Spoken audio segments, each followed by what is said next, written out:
Kita saya okey ni. Apa dia? Makan berbuka ni. Oh, ini rezeki Allah bagi banyak betul.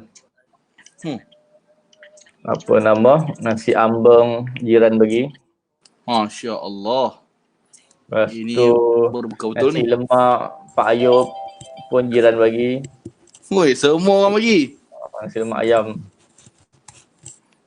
Masya-Allah. Orang panggil rezeki panggil tu. Betul. Lepas tu apa tadi?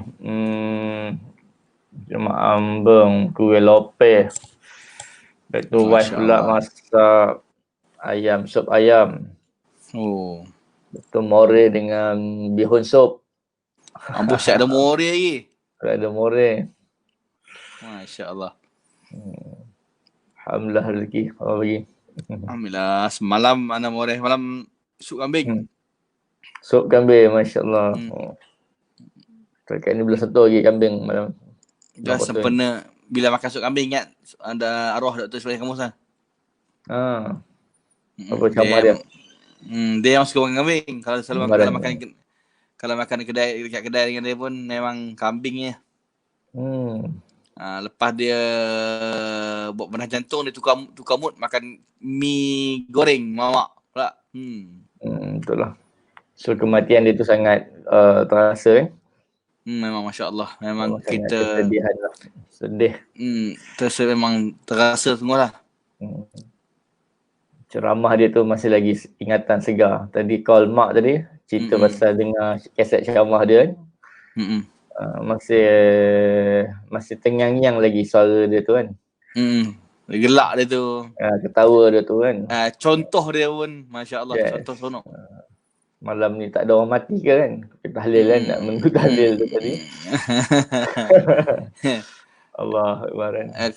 Kalau untuk tahlil 500 malam. Malam kedua 500. Dah 1000. Malam ketiga dah 500, 1,500. Malam ke-7 500 kan lagi. Betul dia. Cukup 2,500 boleh masuk ikon. Ketawa dia dan lawak dia tu. Masya-Allah. Pada zaman kini belum kita jumpa lagi seseorang penceramah macam tu. Cumanya ada seorang memang mirip dia, suara pun lebih kurang dia sikit, Ustaz Haryanto. Itu. Tapi mula-mula je, lepas tu lately ni pun Haryanto je dah ikut style dia sendiri lah. Dia ada identiti sendiri lah kan. Tapi itulah, nak jumpa macam arwah memang sangat susah. Hiburkan memang, yalah kita dekat dengan masjid, dekat dengan kuliah agama kan. Betul. Dia menyindir sindiran, tapi sindiran tu tak adalah, kita tak rasa sangat kan.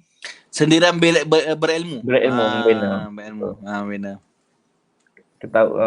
Yalah kita tak rasa sangat lah, kalau tu pun tak, masyarakat tak terasa sangat lah kan gitu. Cerita tentang amalan, cerita tentang solat. Dia bukan marah. Dia tak marah. Dia bercerita. Bercerita macam mana kan. Itu yang sangat best tu.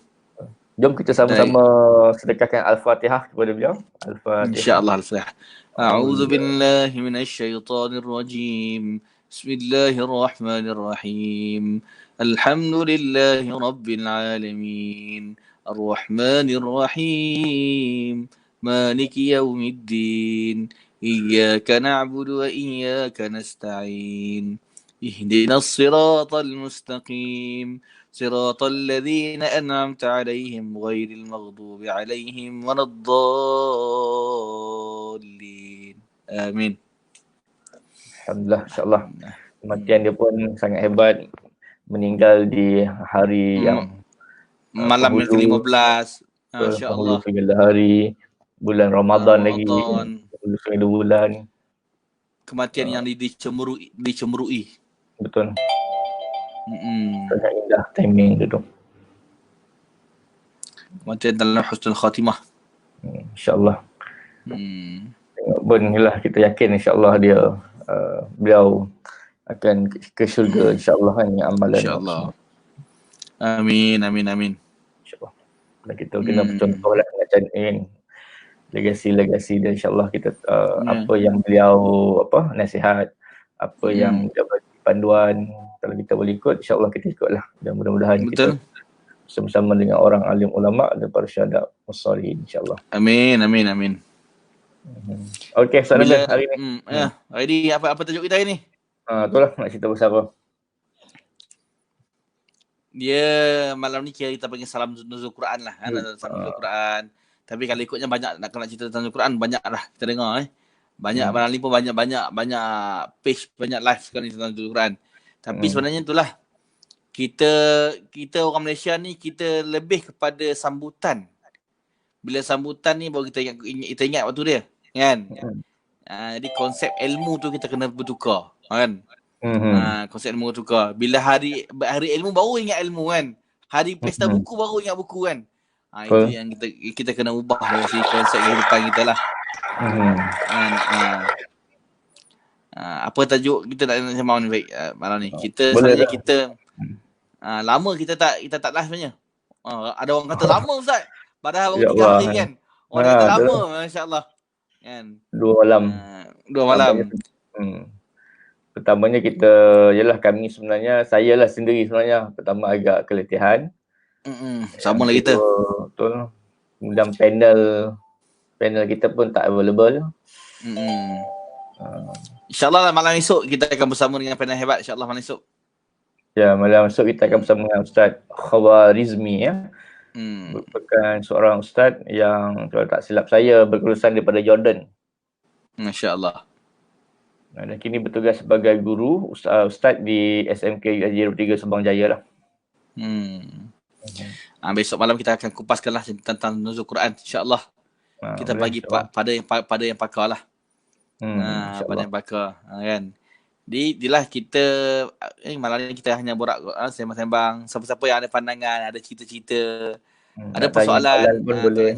InsyaAllah kita sembang santai lah untuk menghiburkan anda. Sebab anda tanya kan bila nak live kan. Jadi kami kalau live kena 2 orang. Kan tak ada seorang. Kan wa ta'awanu 'alal birri wat taqwa kan.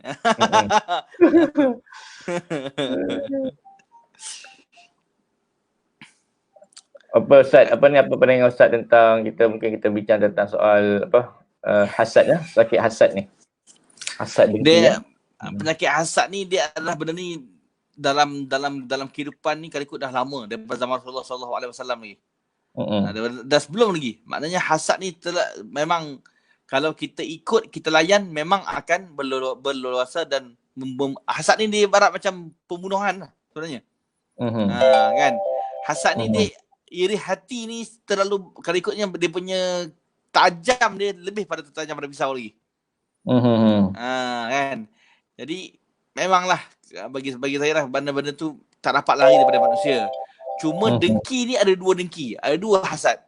Satu hasad yang membawa kepada kebaikan ada sebenarnya. Satu hasad yang meruntuhkan ummah. 2 tu. Jadi hasad kalau kita yang paling baik adalah kita ada rasa iri hati. Iri hati tentang orang buat kebaikan untuk kita nak buat lebih baik lagi pada tu. Itu boleh? Kan? Kita tengok orang bagi sedekah makan setiap malam, kita pun nak bagi. Kita tak ada jadi ni, aku kena buat juga ni. Itu hasad yang bagus. Kan? Hasad tapi kalau kita bila tengok orang buat baik, kita pun fikir tak ada jadi ni. Dia berlakon lah, dia pun dengki. Kacau dia, hentam dia kan. Jadi benda tu memburukkan. Ingat bila datangnya hasad, bila kita jalankan hasad tu, maka tertimbullah fitnah. Fitnah tu yang akan membawa padah kepada kita semua. Kan? Sifat hasad ni datang daripada penyakit iblis kan, yang mana hasutan. Hasad dia terhadap Adam alaihissalam kan, yang mendakwa bahawa dia lebih mulia daripada Adam yang dijadikan daripada api, berbanding Adam yang diciptakan daripada tanah salsalim salsalim masnun ya. Masnun. Apa nama tu? So punya angkuh dengan hasadnya sifat iblis terhadap Adam alaihissalam menyebabkan akhirnya beliau yang satu ketika dahulu merupakan orang alim, malah alim daripada malaikat, akhirnya tersungkur di neraka, di lembah Darjana. Di lembah neraka, dan Allah melaknatnya. Namun demikian Allah memanjangkan umurnya sebab itu permintaan iblis, iaitu dan janji iblis adalah untuk menjahanamkan, untuk bawa anak Adam kita ni semua dan keturunan lain untuk bersama-sama dia di alam akhirat nanti. Kecuali orang-orang yang baik, yang ikhlas, kan. Tapi sebenarnya manusia ni memang tak dapat lari daripada, dia ada beberapa penyakit yang manusia ni kadang-kadang tak dapat lari daripada terasa benda tu. Cuma cara dia nak guna macam mana. Pertama sekali hasad lah. Betul. Hasad itu Nabi sebut la tahasadu, kan? La tahasadu, jangan kamu berhasad dengki. Yang kedua perasaan ujub. Ujub tu kadang-kadang benda tu tak dinafikan, tiba-tiba dia datang, kan? Yang ketiga bakhil, al-bukhl. Itu memang sifat, memang akan terjadi. Cuma cara kita nak mengolahkan diri kita. Nampak orang buat baik, hasad bagus tapi buat, tapi jangan gunakan hasad tu ni, gunakan buat kita baik. Kan? Macam-macam sekarang hasad ni, kedai makan boleh jadi hasad dengki, boleh timbulnya sihir. Itu macam-macam tu. Betul. Betul, Imam Al-Ghazali memang seorang hujatul Islam yang sangat hebat pada zaman beliau. Dia mengarang kitab Ihya Ulumuddin yang menceritakan tentang hasad, kan, antara sifat hasad yang Ustaz Nabi beritahu lah, perasaan permusuhan dan kebencian kepada sesuatu, kan, yang melampau, berasa diri itu sangat mulia, takbur, ujub, takut terlepas satu habuan, kan, gairah untuk jadi ketua, nak dapatkan kuasa politik, dan juga untuk mencari populariti, nak glamour, kan, nak jadi nak banyak like lah, nak banyak. Buat apa saja untuk mendapatkan glamour, kan. Betul. Kan, bila dia tengok aku dah jatuh, dia mula marah. Bila dia marah tak boleh tengok, orang lain lebih pada aku ni, tak jadi ni. Itu benda yang merosakkan sebenarnya. Betul, busuk hati dan sebagainya lah. Itu antara perkara-perkara yang dikarang oleh Ihya Ulumuddin. Okey Ustaz, selain apa ni, bila kita dengki atau hasadnya adalah kita cemburu dengan orang lain atau sahabat kita ataupun ahli keluarga kita daripada mendapat nikmat, kan. Kata Imam Ghazali lah, bila dia bahaskan, dia tahqiqkan hasad. Hasad tersebut, kan. Maksudnya ialah kita sangkakan biasanya orang yang miskin hasad kepada orang kaya. Maksudnya tak tentu juga. Tapi boleh jadi sebalik ini juga, ya. Maksudnya orang kaya juga boleh hasad terhadap orang miskin. Mesti. Bila dia tengok ramai orang bagi bantuan ke aku tak dapat pun, dia rasa macam dia tak cukup lagi. Dia bila perasaan hasad ni datang, dia akan terbisik-bisik, kata niam di telinga, tak boleh, ni tak boleh. Ini tak boleh jadi, kan. Aku makan hari-hari, aku cari sendiri. Dia ni orang bagi. Tak boleh jadi ni. Kan, baju raya aku kena beli beribu-ribu. Dia setiap bulan Ramadan, nampak orang bagi. Itu hasad. Bila datang hasad tu habis. Kan? Betul. Banyak. Maknanya orang normal boleh hasad kepada orang cacat. Ada banyak. Sungguh, kan. Banyak. Yang kita nampak banyak hasad. Malas sesama seorang pendakwah pun, kalau baca kitab Yakan, tak silap saya, kan. Betul. Bahtera Penyelamat ataupun Ramadan Al-Fitri pun ada cerita pasal golongan orang-orang yang tercicir, kan. Satu kitab tu antara jalan ataupun cabaran dakwah dalam seorang pejuang, antaranya sifat hasad ni lah, sesama ahli pendakwah ni, kan. Betul. Bila kita tengok di luar sana berapa banyak kumpulan NGO, kumpulan pendakwah yang tablignya, dengan abimnya, dengan jimnya, ikram pembina dan sebagainya, macam pelbagai. Tetapi ialah sepatutnya mereka tu kumpulan bersatu, ini komplement, kan, maksudnya saling melengkapi antara satu sama lain. Dan apa yang kita bimbang ialah kita perpecahan yang melanda. Betul lah, kita tak nak perbezaan sekarang, betul. Macam sekarang ni lah. Macam sekarang ni orang kata apa? Sunnah wal jamaah, kan. Memang betul. Tapi bila dia nampak orang lain sikit, dia kata ni bukan dah. Ni tak boleh dah. Kan. Itu kita sebenarnya setiap manusia, setiap apa, kita kena meraihkan pendapat masing-masing, kehidupan masing-masing. Meraihkan. Kan? Bila kita meraihkan, kita tidak ada perasaan hasad dengki tu. Bila kita berusaha, bila bersatu, kan Allah sebut wa'tasimu bihablillahi jami'an wala tafarraqu. Kan? Jangan kita berpecah belah. Ini keadaan pecah belah. Kan? Walaupun kita nampak semua nak buat baik, setiap orang nak buat benda yang sama, tapi bila timbul hasad akan sangkut. Bertimbul iri hati yang memudaratkan, memang bila kita ikut lagi, sebab dia bila benda jahat ni orang akan percaya. Orang baik bila kita beritahu benda baik orang lambat, ya ke? Apa dalil dia? Kan orang tanya kan, okey contoh orang kata apa? Sahur pada lewat waktu. Apa dalilnya? Kan? Tapi kalau benda jahat datang, dia ni berzina. Tak tanya dia lah, betul percaya. Ya ke? Betul dia berzina. Jadi benda-benda tu memang senang, benda-benda yang jahat ni memang senang diterima. Betul. Kan, memang senang diterima. Jadi sebab tu bila Al-Quran keluar, wahai orang beriman, bila datang kepada perkara berita, maka tabayyanu, maka siasatlah dulu, cek dulu kan. Betul. Jadi bagi seorang, kita tak dapat nak larang orang buat cakap bukan-bukan. Kita tak dapat larang orang nak hasad kan. Betul. Jadi apa yang kita boleh buat adalah bila kita dengar satu berita, atau kita kaji dulu.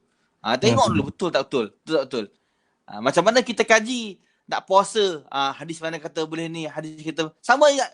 Benda ni pun kita akan tapis juga. Kan? Sedangkan lagilah hebat. Patutnya apa yang Allah suruh kita tak eftikai lah. Kita buat terus, tapi kita cari dalil juga. Dalil macam ni kan. Kita cari. Tambahlah perkara-perkara yang jahat ni, lagi dah kita kena cari. Kita kena check betul. Betul lah Ustaz. Maksudnya ialah bila sebut hasad dengki ni, ialah kita boleh lah pakai kopiah serban tinggi. Betul. Betul nak tu. Betul kata ayat mufti Datuk, mufti bekas mufti jadi mufti Jabatan Perdana Menteri.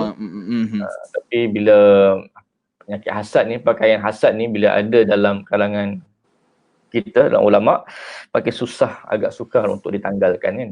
Betul. Sebab bila ada pada orang hebat-hebat ni, dia ada dua benda.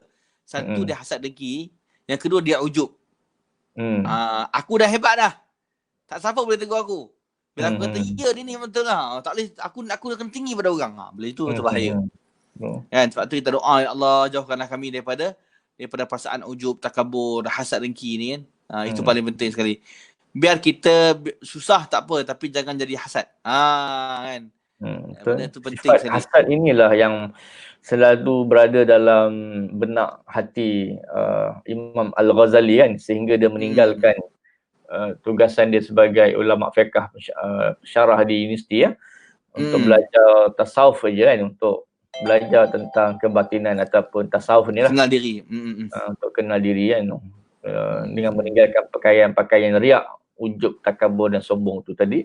So saya ingat kalau saya mengaji dulu, Ustaz, untuk kita untuk beliau buang sifat hasad tu adalah dengan dia bagikan batu kepada orang yang lalu kan, dia duduk kat tepi jalan dan dia bagi batu supaya baling batu tu dekat diri dia kan.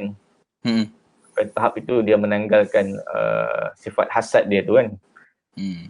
Dan ulama dulu, siapa tu, ulama Dr. Wahbah almarhum Dr. Wahbah yang pengarang kitab tafsir, kabarnya katanya antara cara dia meninggalkan sifat kotor dalam hatinya adalah dengan dia pergi ke masjid dan dia berus toilet.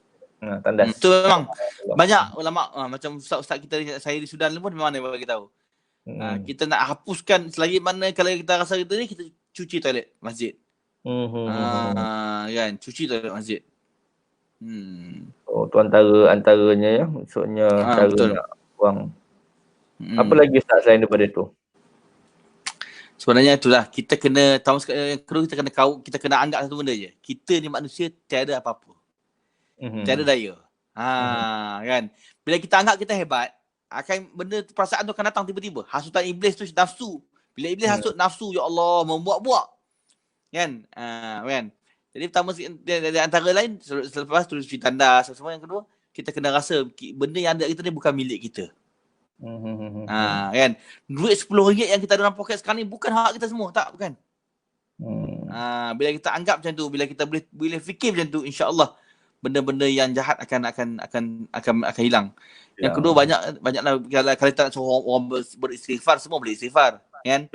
Tapi kadang-kadang perasaan kita istighfar dengan mulut kita, dengan hati kita, kadang-kadang Allah yang tahu, kita tahu. Betul. Kan? Kan? Tapi di antara yang untuk menenangkan untuk kita ni, banyak istighfar lah, minta ampun dosa. Kan? Bila ampun dosa, Allah akan dengar. Tapi itulah masalah kita, hati kita ni kadang-kadang mulut sebut astagfirullah, hati fikir lain kan. Macam mana ni? Kan lain. Itulah yang sentiasa bolak-balik kan. Sebab kita selalu doa kan, ya muqallibal qulub, sabit qalbi ala dinik kan. Yang daripada Tuhan yang tu kita minta. Betul. Ya. Itulah.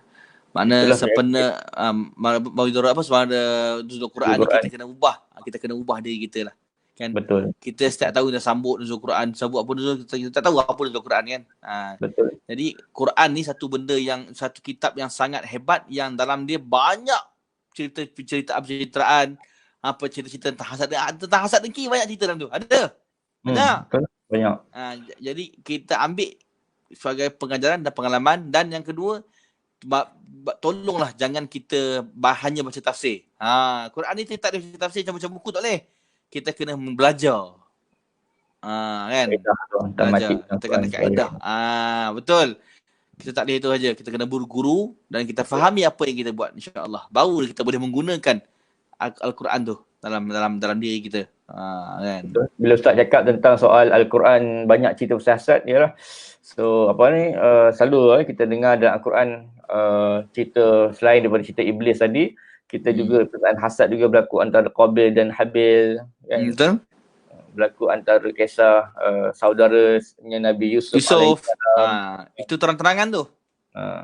Antara yang apa hasad dengki ni kan, maksudnya sifat yang menyebabkan akhirnya ramai alhamdulillah dengan kesabaran Habil dan kesabaran Yusuf, mereka ni diangkat oleh Allah lah, dimasukkan ke syurga kan. Sentiasa menjadi bangsa pada hasad, dan dengan kesabaran dan akhirnya Habil matilah dalam korban tersebut.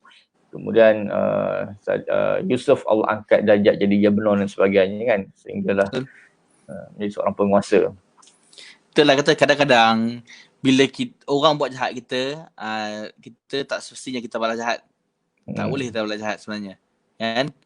Kan memanglah doa orang yang dizalimi ni makbul. Memang sangat makbul. Tapi tak semestinya kita doa untuk jahat, ya Allah bagi dia mati. Tak kan. Kan, kalau kita kena hasad dengki, kalau kita kena fitnah, jangan risau. Kenapa? Doa kita makbul. Kita minta yang terbaik Allah SWT kan. Betul. Allah suka Allah selalu kita ada doa Nabi ajar, Allahumma ajurni fi musibati wa akhlif li khairan minha kan. Ya Allah, aku terima ya Allah musibah ini Allah kan. Dan gantikanlah aku ya Allah dengan perkara lebih baik. Jadi doa itu insya-Allah bila kita minta itu Allah bagi. Sebab tu bila orang dizalimi dia dekat dengan Allah, minta aje. Kan. Bagaimana Yusuf dizalimi dizalimi oleh saudara-saudaranya. Lepas tu bila dia masuk penjara, orang yang dia amanahkan suruh bagi tahu sultan pun tak bagi tahu, dia lupa. Pun dia tak marah pun. Tak ada. Kan? Kalau ikutnya kalau dia boleh marah, dia bila dia digabung dia boleh panggil balik siapa-siapa yang buat tu. Dia bagi satu orang, tak ada. Betul. Kan? Itu makna benda kita kena contoh. Jadikan contoh. Sebab Al-Quran ni dia menjadi iktibar, menjadi ilmu, menjadi pengajaran, dia bercerita semua. Ibrah. Jadi sia-sialah kalau kita baca, kita tak amalkan. Kan? Betul.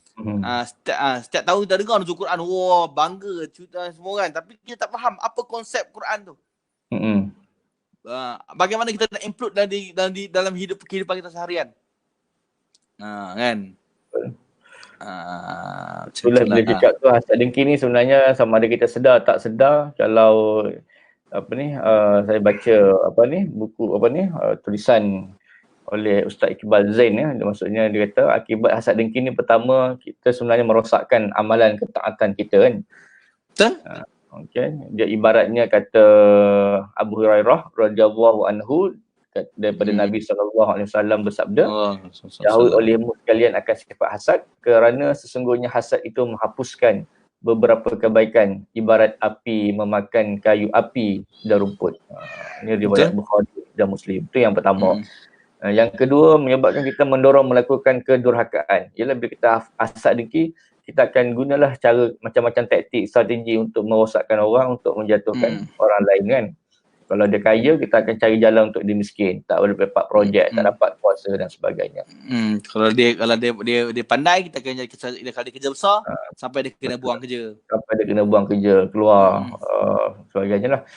Yang ketiga, terhalang daripada mendapat syafaat. Ini yang na'udzubillah min zalik, kita mohon kan.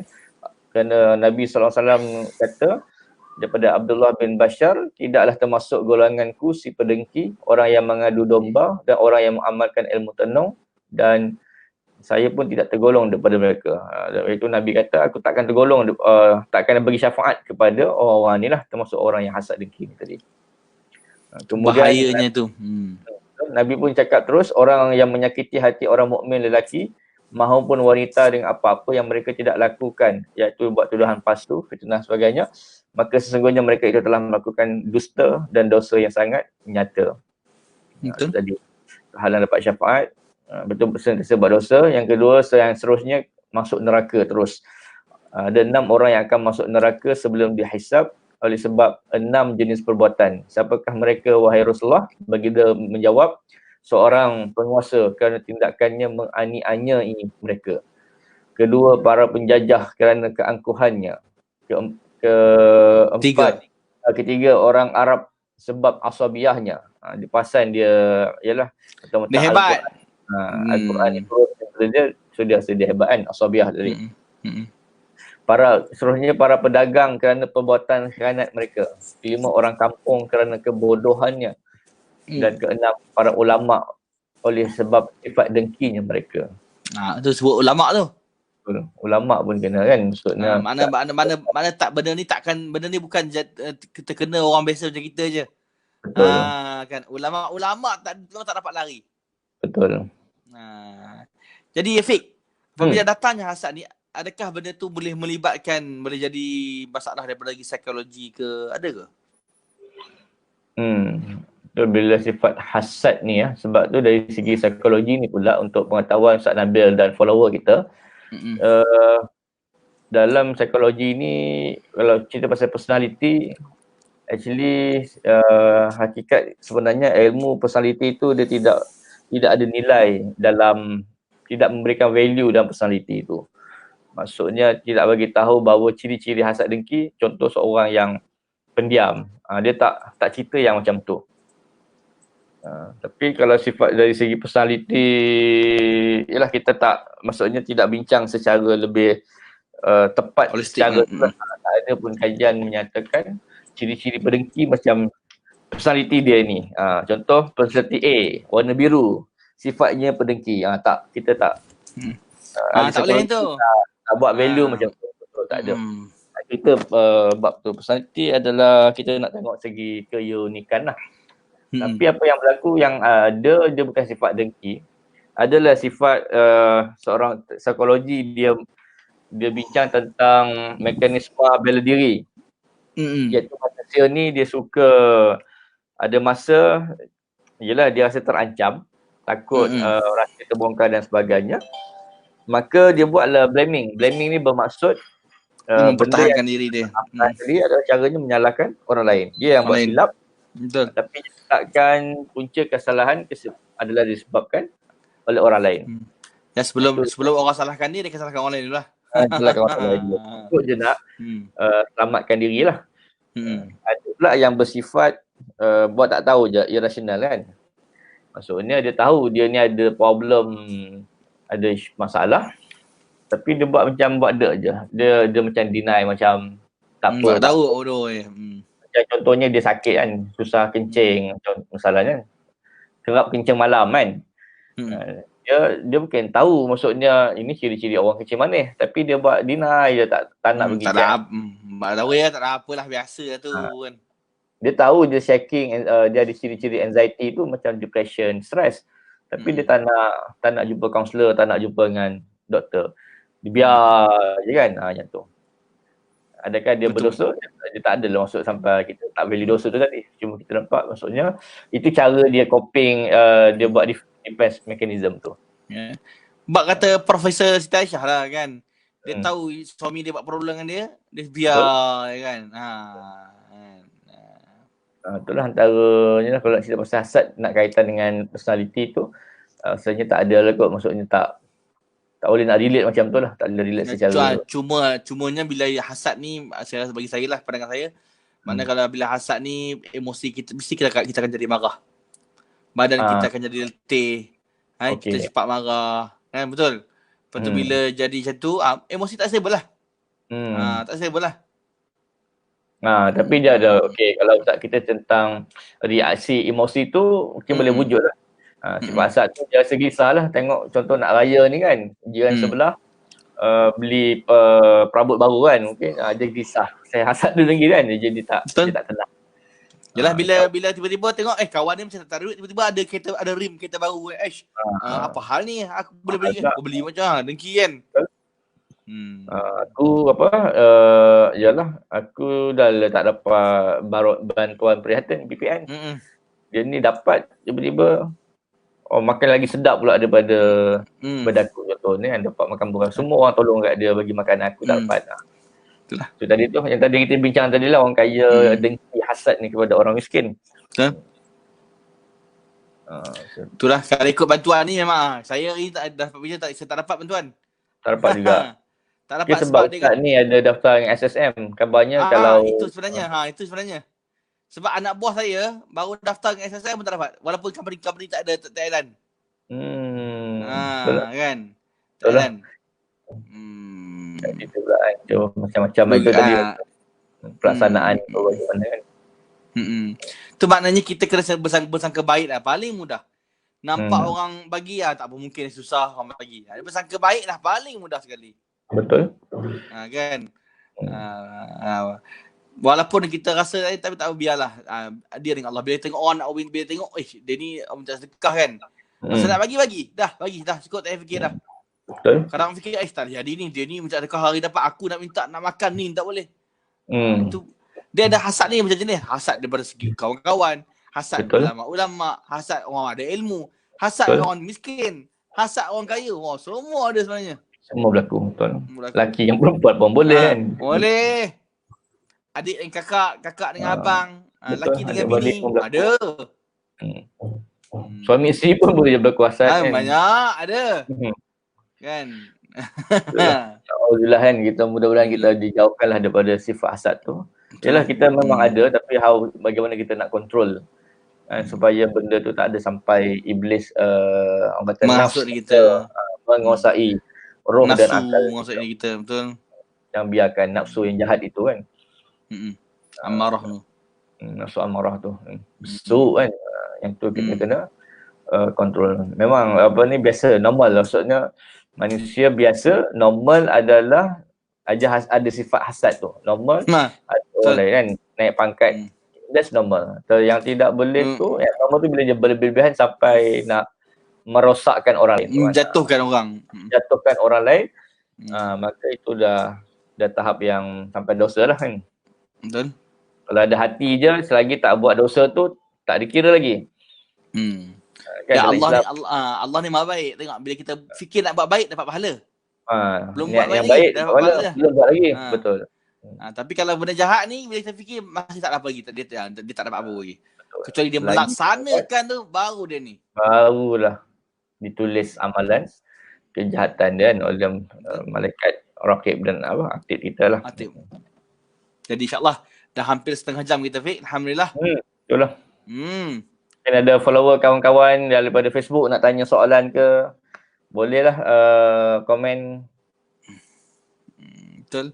Walaupun bukan sekarang, lepas ni boleh komen lagi. Kan? Kita akan teruskan. Betul. Jangan risau, kami tak akan berhenti. Kami cuma berehat sahaja. Betul. Ada seorang dua makcik, ada makcik tanya, Ustaz nak berhenti buat dah ke? Belum, kita tak buat lagi. Kita teruskan lagi. Kan? Terima kasih kepada ni Syida Khair, rasanya anak murid dulu, Yasmin Akhtar, Hussein Akhtar, Nur Azura Jawuri, Arifin Yusof, Abu Bakar, Zul Iskandar, Faisal Aziz Mastan Gani, Syariza Ahmad, Masya-Allah, Hasan, Syafiq Firdaus, Roslan Lanz Brutal, Musawai and Jaafar Omar, Poltri, KVPP, Cik Mat Kopi, Ala dan juga Nur Azlina, Wati Roslan daripada tadilah bersama dengan kita. Masya-Allah. Puan bersama dengan kami. Walaupun kita bukan iktikaf di masjid, tapi bila kita niat kita nak betul ilmu, pahalanya kita dapat sebenarnya. Betul. Kan. Juga nak buat baik ni, nak buat baik ni mudah sebenarnya. Pasti. Nak buat baik sangat mudah. Sangat mudah. Tapi nak melaksanakan kebaikan tu susah. Kan. Betul. Jadi perasaan hasad ni sentiasa mendorong untuk merosakkan diri kita. Jadi cuba kita kena lawan. Betul. Kan. Gunakan perasaan hasad yang ada tu untuk gunakan untuk kebaikan. Tengok orang lebih baik, kita buat lagi baik.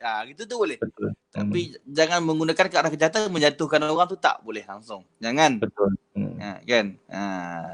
Hari ni dunia penuh dengan fitnah fitnah macam-macam lah, maksudnya yalah, dan mudah tersebar fitnah dengan teknologi ni tadi kan. Ya, tangan-tangan sebab tu lah bila tu Allah sebut bila mati nanti bila hari kiamat nanti al-yawma nakhtimu ala afwahihim wa tukallimuna aydihim. Tangan-tangan kita akan cakap tu. Kan. Kalau mulut mungkin kita tipu, tapi tangan, lidah kita bercakap, kaki cakap. Masya-Allah. Kan menjadi saksi tu. Betul. Benda tu yang kita kena jaga sebab kita hidup dunia ni untuk mencari bekalan di akhirat. Betul. Kan. Tapi jangan kita tinggalkan dunia. Kan. Kita perlu ada untuk bawa kita ke akhirat. Dunia ni adalah tempat permainan saja kan. Tapi permainan bukan makna main biar kalah tak. Makna buat yang terbaik. Buat yang terbaik. Betul. Sebab Allah tak jadikan setiap perkara tu sia-sia. Semuanya ada sebab, ada hikmah, yang ada perkara yang kita boleh nampak hikmah tersebut, dan ada perkara yang kita pun tak pasti, tak nampak, dan ada masa ambil masa yang sekejap untuk kita nampak hikmah tu, dan ada masa ambil masa yang sangat panjang bertahun-tahun untuk faham, untuk memahami, menerima redha dan sebagainya, ketentuan oleh qada dan qadar Allah kan. Yalah, sebab dia memang sebab kita sebagai manusia ni memang tak dapat lari daripada buat salah. Memang tak dapat lari. Kan semua manusia ada buat silap. Betul. Kan tapi cepat bila tahu silap, cepat-cepat membetulkan keadaan. Kan? Itu yang Allah jadikan dalam 12 bulan. 1 bulan Ramadan ini dengan harapan manusia sujud dan kembali kepada Allah dengan belajar berfikir, melihat kembali kan. Selama ini benda yang halal diharamkan kan. Pada makan hari diharamkan untuk sementara waktu kan, satu tempoh. Dan kalau dahulu boleh melakukan hubungan seks dengan isteri pada satu waktu halal, waktu siang, tapi haram pada waktu seketika. Makan, minum pun diharamkan. Malah kalau kita selalu mengata mengumpat pun di siang hari pun dah jadi hukum yang lain tu maksudnya. Diganda-gandakan lagi. Kalau pahala diganda-ganda, kalau buat benda yang tak elok lagi dah diganda-ganda kan. Itu lagi berganda juga, sama juga kan. Ada riwayat kata begitu kan, sama. Bila Ramadan ni sama. Dia punya point dia tu tinggi kan. Kan. Makna kita kena gunakan merit yang Allah bagilah kan. Point-point kan. Kita kalau kita kerja kita nak dapat markah tinggi kan. Macam tu dengan Allah Subhanahu Wa Taala. Cuma Allah ni dia tak menghadkan. Dia bagi kesempatan 1 bulan Ramadan, kau buatlah apa yang kau baik, buatlah. Betul. Kan. Dan memang sebenarnya ibadah ni memang penat. Memang sebenarnya penat. Yalah. Sama juga bekerja tu penat. Betul. Sama. Apa yang kita buat dalam kerja semua susah, tak ada yang senang. Betul. Cuma bergantung pada kita lah untuk olahkan macam mana nak jadi macam tu. Macam mana nak buat macam ni. Kan. Dan niat Allah ni tak akan menguji kita dengan di luar kemampuan kita. Itu paling penting sekali. Betul. Kan. Kalau kita rasa kita selalu dihasad, selalu didengki, minta pada Allah, ya Allah, aku redha ya Allah kan. Kan. Jadi kau bagi yang terbaik untuk aku kan. Betul. Jangan pergi doa lah, ya Allah matikan dia. Itu bukan, jangan cara yang tu kan. Betul. Jadi sama-samalah kita mengingati kan, buat kebaikan, mengingati mati. Itu bagus tu. Kan, mengingati mati bagus. Betul. Kan. Jangan takut pada mati. Kan. Tapi kita ingat mati. Takut selepas kematian tu kan. Itu tak apa. Itulah pesanan Tuan Guru Haji Ismail Kamus. Jangan ditakutkan mati itu, tapi takutlah selepas kematian itu. Apakah bekalan itu cukup untuk kita bertemu dengan Allah nanti kan. Nak mati tengah tidur boleh mati, tengah duduk sekarang boleh mati. Kan. Kan. Betul. Itu memang benda tu kita kena ni lah, insya-Allah itulah kata bila Tuan Guru mengajar kita sebut sekarang ni, ilmu sampai ke sana tu. Dia punya Melekat. pahala sampai. Ayat dia melekat. Jadi sampai. Jadi kita pun kita mohonlah kan, kalau sahabat-sahabat tolong sharekanlah. Walaupun kami ni bukan setaraf-taraf ulama yang muktabar hebat, pada ulama, tapi kita cuba sampaikan supaya apa benda ni boleh sampai kepada kami nanti bila jika kami mati nanti, kan? Dan sama juga tuan-tuan. Tuan-tuan sampaikan, nanti tuan-tuan mati pun sampai juga orang dengar, oh ni kan. Betul. Sebab kata satu ulama, saya tak pasti Tuan Guru Dr. Harundin ataupun Syekh Mu'ta'awali Sya'rawi kan, ataupun Imam Hasan Al-Banna, ialah kalau kita nak tunggu alim, kita alim sampai bila pun kita tak alim pun kan. Asal Banna. Al-Banna kalau kita nak tunggu kaya, tak sempat kaya pun kan, maksudnya kita tak sempat kaya pun untuk kaya kan.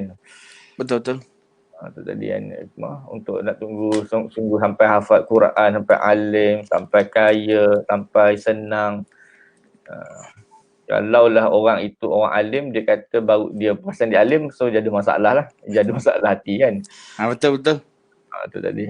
Punyalah orang alim mengajar kita, maksudnya bahawa bila kita menjadi ditaklifkan sebagai khalifah di muka bumi Allah, wa iz qala rabbuka lil malaikati inni ja'ilun fil ardi khalifah, maka maka Allah kata, maka tugas kita ada 3. Pertama, kita mestilah mengesakan Allah, mentauhidkan Allah kan. Betul. Bahawa Allahnya adalah Allah hanyalah satu saja. Yang kedua, kita hendaklah melakukan kebaikan, maksudnya menyebarkan kebaikan dengan kasih sayang. Dan yang ketiga adalah kita berdakwah dan bagi tahu kepada orang lain bersama-sama untuk ikut kita melakukan kebaikan kan, lakukan amal soleh, buat apa yang Allah suruh dan tinggalkan apa yang Allah larang, dan seterusnya adalah memakmurkan bumi ini. Kalau ada ilmu, maka sampaikan. Kalau pandai buat teba roti, maka buatlah teba roti untuk mudahkan orang lain kan, untuk makan nikmat. Kalau pandai buat bangunan, maka buatlah bangunan untuk mudahkan orang lain, buat hospital, buat industri dan sebagainya. Dan akhirnya, dan Nabi kata orang sebaik-baik manusia adalah yang boleh memberikan manfaat kepada orang lain kan. Betul. Itu tadi kan. Ada ilmu mengajar. Kan? Khairukum man ta'allamul Quran wa 'allamahu. Mana bukan Quran aja, maknanya sebaik kamu sebagai manusia adalah manusia yang ada ilmu dan dia mengajarkannya. Kan? Ya, betul. Jadi maknanya kita sama manusia ni, walaupun kita tahu satu sedikit, kalau kita bagi insya-Allah akan jadi banyak. Betul. Alhamdulillah pada malam ini dah kita dah 40 minit lah. Jadi kalau sahabat-sahabat rasa apa nak tanya, boleh share kami, boleh komen nanti, boleh teruskan share. Jangan malu kan. Nampak? Nampak muka nampak? Nampak. Info jatuh ni. Oh, okey. Itu masalah ni. Lama tak live. Terima kasih Cikgu Asni Bustaman. Masya-Allah. Tuan Hashim Siddiq, Muhammad Zaini, Ahmad Sakil, Paul K, CK, Amirul Izzat, Muhammad Fazli. Yang tadilah kan sebut. InsyaAllah yang tak akhir sekali saya nak bagi tahu sempena nuzul Quran, Quran pertama turun, Iqra bismi rabbikal ladzi khalaq, bacalah baca dengan nama Allah tu. Ibaratkan makna kita pada segi sekarang ni, kita cubalah cari ilmu dengan banyaknya membaca. Betul. Gunakan medium-medium yang ada untuk mencari ilmu. Betul. Kan? Bila kita tengok berita sesuatu, kita baca, tengok dulu betul-betul. Adakah ini betul? Kaji, tengok, baca dulu. Al-ilmu fil kutub. Ilmu dekat penulisan kitab. Ataupun sekarang ni semua kita boleh tengok lah. Kan? Jadi jangan senang-senang kita menggunakan tangan kanan kita untuk men-sharekan kadang-kadang benda-benda yang baik, kadang-kadang yang buruk lah. Kan? Sekarang ni bukan kita aja. Kadang-kadang grup-grup ustaz-ustaz pun ada. Ada, saya jumpa, saya ada grup kadang-kadang. Benda yang tahu kita tahu, tapi bila share, mak share. Janganlah. Betul. Jagalah benda tu. Nampak mudah tapi berat. Betul. Asal share, kalau Ustaz share pun tak ada apa pun. Share tu yang boleh bawa kepada fitnah. Macam baru ni, Harudin meninggal pada hari Khamis. Betul, malam. Okey. Saya dapat daripada grup ustaz-ustaz hari Rabu pun ada yang kata dah meninggal. Hari Khamis pagi pun ada kata yang dah meninggal. Masya Allah. Dia lagi hebat pada Allah. Kan? Itu bahaya tu. Betul lah. Kan? Tiba-tiba kalau hidup balik macam mana? Kan? Macam apa yang ada alami tuan guru kita lah, Datuk Ismail Kamus kan, berapa tahun viral kata dah meninggal kan. Sebenarnya masih lagi belum lagi kan. Belum lagi. So sangat menyakitkan hati ahli keluarga mereka kan. Ahli keluarga tapi saya dah mengalami benda tu. Sebenarnya saya ada satu keluarga angkat tau. Lama dah. Saya kenal 2004, 2005. Lepas tu terputus hubungan. Tiba-tiba bila saya cari balik, saya dengar khabar kawan baik dia bagi tahu dia dah meninggal. Jadi kita pun tak apalah, kita doa lah, siap sembahyang ghaib, jenazah ghaib lagi lah. Tiba-tiba 2018 hidup balik. Jumpa balik. Itu fitnah tu, bahaya tu. Ya. Kan. Hasad yang dia ada tu untuk dia tak nak bagi kita jumpa orang tu dah.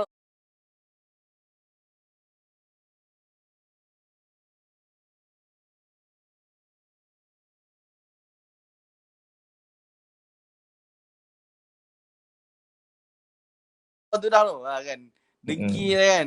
Jadi sampai tahap tu 10 tahun dah ingat nak mati, hidup balik rupanya. Insya-Allah. Itulah alhamdulillah Fiq, alhamdulillah kita jadi asal kita cukup malam ni. Insya-Allah malam esok jangan lupa. Bersama kami malam esok insya-Allah dengan topik yang hebat tentang nuzul Quran. Kan? Kita cuba kupaskan insya-Allah lain pada yang lain insya-Allah. Insya-Allah. InsyaAllah jadi saya mohon maaf, jutaan kemaafan, ada salah silap, tersalah cakap, terkatar bahasa. Jadi mohon dimaafkan. Jadi insyaAllah. Jumpa lagi tuan-tuan. Assalamualaikum warahmatullahi wabarakatuh.